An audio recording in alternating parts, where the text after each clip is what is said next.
Well, the Corpus Christi Museum, first built more than 80 years ago, was given a special dedication ceremony this morning by the Nueces County Historical Commission.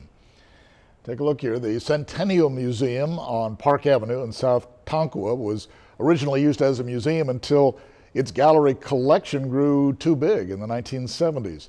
The Art Museum of South Texas was then built in its place.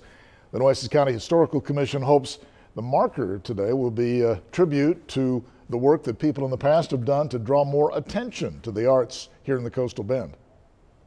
Through the course of time, that generation is starting to pass away. And so I think a marker like this can help people, not just now, but 20 years from now, 50 years from now, 70 years from now, understand what was done here back in Corpus Christi in the middle of the 20th century.